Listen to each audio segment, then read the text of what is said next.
क्यों देते? उनको भी 2-2 हज़ार रुपये महीने का दो। 2 हज़ार में ही घर चल सकता है। मोदी 2 हज़ार में रोज के कपड़ों को प्रेस करवाता है और एक किसान का घर 2 हज़ार में चल जाएगा। बेवकूफ़ बना रहे हैं, पागल बना रहे हैं। नहीं माननी, सारा देश कहता शादी कर, क्या मोदी ने शादी कर ली? क्या घरवाली ले आया मोदी? नहीं लाया ना, शादी कर ली होगी लेकिन घरवाली तो नहीं लाया। जो बंदा घर नहीं बसा सकता वो देश क्या बसाएगा? कि हम कोर्ट को आगे लाके और किसानों को घर पे बैठा दें, तो किसान घर पे नहीं बैठेगा, किसान दिल्ली जाएगा। 24 नमस्कार, जय हरियाणा टीवी चैनल पे मैं स्वागत करता हूं। मैं करमवीर सार सर वही आज राजगढ़ के जो किसान धरना प्रदर्शन के ऊपर पहुंचा हूं। पूछेंगे इन किसान भाइयों से कि इनकी क्या मांग है और ये किस लिए धरना प्रदर्शन कर रहे हैं, तो खास बातचीत करेंगे। सर नमस्कार। नमस्कार। क्या प्रॉब्लम आ रही है कि आपको ये धरना प्रदर्शन की जरूरत पड़ी? सर देखिए, अभी जो भारत सरकार ने जो नया कानून लेके आया, जिसको तीनों काले कानून है, हमें उनकी प्रॉब्लम है उसकी। वो तीनों कानून जो किसानों के विरुद्ध है और किसानों के लिए, किसानों ने यदि इनको मान लिया तो किसान मजदूर हो जाएंगे, कोई किसान खेतिहर नहीं रहेगा। तो 26 जनवरी के ऊपर क्या खास रहेगा? देखिए, 26 जनवरी हम शांतिपूर्वक हमारा जो प्रोग्राम है वो पूरा करेंगे। ट्रैक्टर का जो भी रैली निकालनी वो निकालेंगे। सरकार का काम है वो कुछ भी करे थे, लेकिन हम शांति से, हम ना तो हाथ उठाएंगे और ना ही को जवाब देंगे, लेकिन रैली जरूर निकालेंगे। क्या लगता है सर कि देखिए दिन प्रतिदिन जब तारीख पे तारीख दी जा रही है, तो क्या सरकार की मंशा रहती है कि जो किसान है वो धरना प्रदर्शन से उठ के चले जाएंगे? देखिए, सरकार का तो शुरू से प्री प्लान है। कोरोना काल में इसको बिल को लेकर आना, आपातकाल में इसको पास कराना, बहस नहीं कराना, सरकार की तो मंशा है ही खराब शुरू से ही। और सरकार ये चाहती है कि लोगों को ज़्यादा से ज़्यादा तंग किया जाए ताकि अपना आप ये धरना प्रदर्शन उठ जाए, लेकिन इनका पाला अभी किसानों से पड़ा है। अभी कोई किसान नहीं उठेगा यहाँ से। तो एक सबसे बड़ी बात निकल के आ रही है, जो कोरोना काल चल रहा था, सरकार क्या उसको बात को बरगला रही थी सर, कि जैसे अभी लाखों किसान जो कुंडली बॉर्डर पे हैं, टिकरी बॉर्डर पे बैठे हैं, शाजापुर बॉर्डर पे हैं और गांव-गांव में भी धरना प्रदर्शन चल रहे हैं, तो वहाँ पे कोरोना को किसी को नुकसान नहीं हुआ, ऐसा क्यों है? देखिए, कोरोना एक ज़बरदस्ती का हुआ था। यदि कोरोना था तो बिहार में क्यों नहीं हुआ चुनाव में? आपके जितने भी कर्नाटक में चुनाव हुआ, एमपी में चुनाव हुआ, वहाँ क्यों नहीं हुआ किसी को? वहाँ क्यों मीटिंगें करी, क्यों लाखों आदमी बुलाए? कोरोना तो एक देश को पीछे ले जाने का एक प्री प्लान है। ये पूंजीपतियों को आगे लाना और देश को और ज़्यादा गरीब करना। जब तक देश गरीब नहीं होगा तब तक देश मजदूर नहीं होगा, और मजदूर नहीं होगा तब तक बड़े बड़े उद्योग नहीं चलेंगे। सरकार का एक ही उद्देश्य है, चाहे वो सरकार कोई भी रही हो, चाहे वो पूर्व में रही हो चाहे अभी हो, उनका उद्देश्य है कि कृषि क्षेत्र को घटा करके 15% तक लाया जाए, 85% तक मजदूर बना दिया जाए, ताकि फैक्ट्रियाँ चले, बड़ी बड़ी इंडस्ट्री चले और वो बड़ा बड़ा मोटा चंदा दें।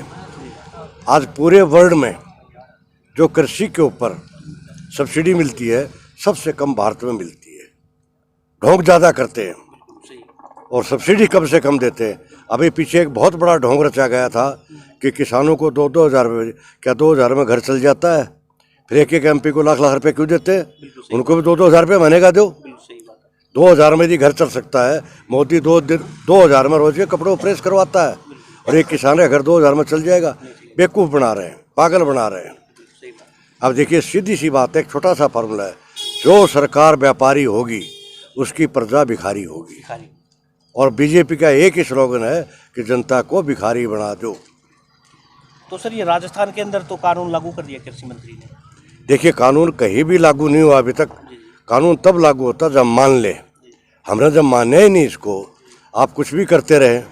कोई कह दे किसी, अब मोदी ने शादी नहीं मानी, सारा देश कहता शादी कर, क्या मोदी ने शादी कर ली? क्या घरवाली ले आया मोदी? नहीं लाया ना, शादी कर ली होगी लेकिन घरवाली तो नहीं लाया। जो बंदा घर नहीं बसा सकता वो देश क्या बसाएगा?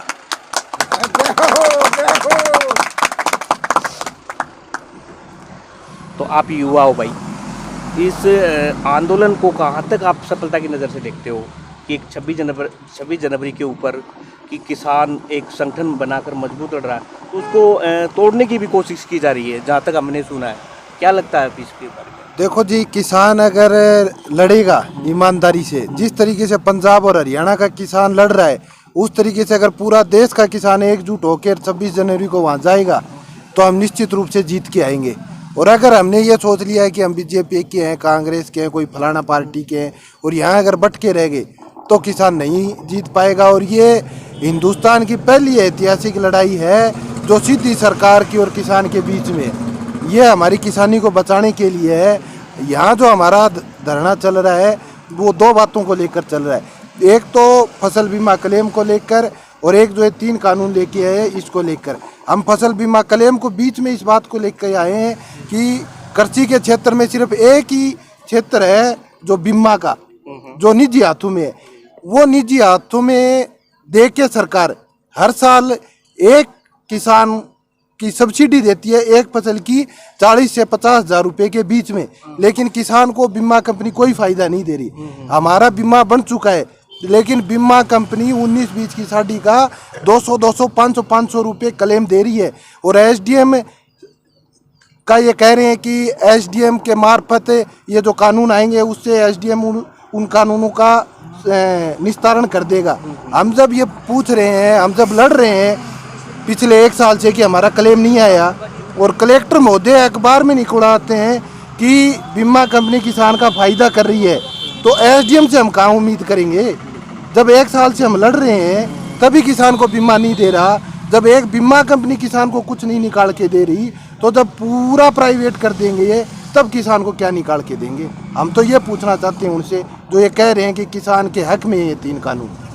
सर मैंने यहाँ के कई सोशल मीडिया पे देखा है, पोस्ट देखी है, कुछ यहाँ के जो किसान उनकी कुछ लोकल मांगे भी है, ऐसा भी कुछ है क्या? हाँ ये बताया ना हमने कि फसल बीमा क्लेम को लेकर वो इसीलिए है। हम बीच में इस बात को उठा के लेके आए कि जब एक बीमा कंपनी हमको कुछ नहीं निकाल के दे रही जो प्राइवेट है तो ये पूरा प्राइवेट कर देंगे तब क्या निकाल के देंगे वो हमें। ये तो पहले ही एग्रीमेंट करवा लेंगे। हमने तो सिर्फ केसीसी ली थी, केसीसी लेने के बाद हमने ना प्रीमियम कटवाया, सरकार ने गाइडलाइन निकलवाई कि इनका प्रीमियम काटो, इनका बीमा करो।